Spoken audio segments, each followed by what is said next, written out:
Okay, geometry, we're going to get some bonus time out here on the porch. I filmed the last lesson out here, and I'm just going to stay out here. The sun's kind of setting, though. Hey, let's talk about indirect proofs. Indirect proofs are kind of interesting. All the kinds of proofs we've done so far are what's called direct proofs, where we take what we want to prove and we logically string together some reasoning until we reach our goal. Well, there's another way that you can prove something is true, and that's by assuming it. Well, actually, let me just say this. Sometimes an indirect proof is called a proof by contradiction. So the other way you can prove something is true is you can assume its opposite is true. And then if you can reason through until you reach a contradiction, well, then the opposite thing could not be true. Let me give you a quick, silly example. I'm going to prove that the Wazoo Cougars are a terrible football team, which we already know. So what I'm going to do is I'm going to take that assumption, and I'm going to take the opposite of it. So let's assume that the Wazoo Cougars were a good football team. In fact, they're so good that they're going to win the national championship. Well, that would mean that they had to have a football team that won a lot of games. But that would mean that they have to have an actual football team. And right there you reach a contradiction, okay? So the original thing that you were assuming that Wazoo was actually going to be good is contradicted, so the opposite of that has to be true, okay? There you go. Let's do a couple examples, okay? Let's do an algebraic example, since I think that's a little more clear.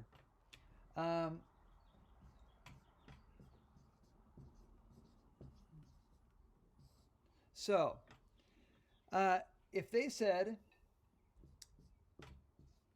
if negative 3x plus 4 is greater than 16,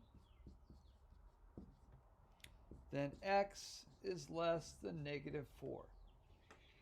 And you probably know from your days back in algebra that you're going to subtract the 4 and you're going to divide by negative 3, but when you divide by negative 3, you just flip the sign. And it really is true that x is less than negative 4. But if we wanted to prove this indirectly, we would assume the opposite of this. And what's the opposite of x is less than negative 4?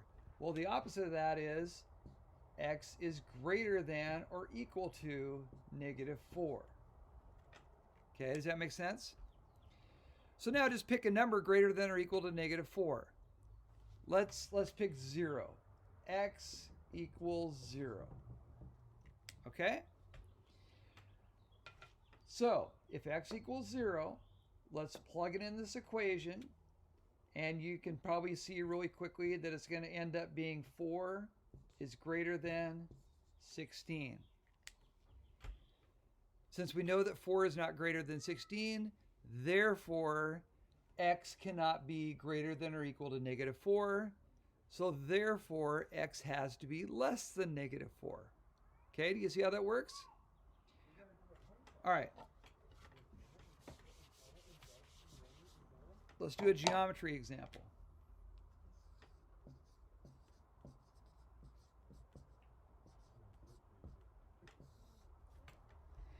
So a geometric example, let's take one from the unit the section that we just did.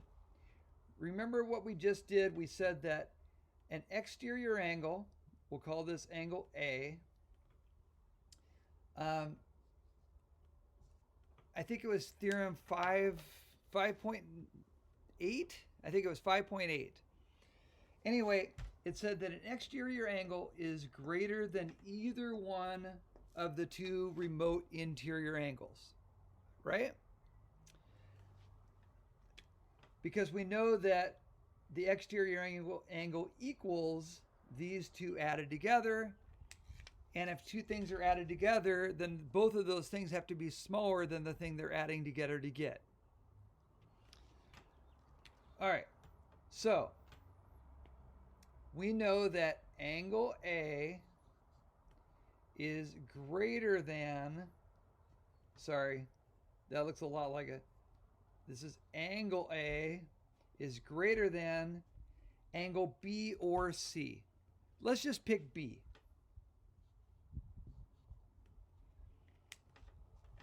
Okay, you would do the same exact thing for C if you wanted. So that's what we're basically like trying to prove. That's our conclusion, right? So we're going to assume the opposite of that. Let's assume that angle A is less than or equal to angle B. And actually, let's just pick the equal part, okay? Because I can choose anything less than or equal to. I think it's going to be a little easier if I just choose angle A equals angle B. So let's string together a proof here. We know from the exterior angle theorem that angle A, can you guys see this on camera? Let me make sure. Angle A equals angle B plus angle C. Do you remember that? Well, up here it says angle A equals angle B. So where I see angle B right there, I can plug in angle A. That's just substitution. Now, if I subtract this from that side, subtract, I end up with 0 equals angle C. And of course, angle C cannot equal 0. You can't have an angle equaling 0.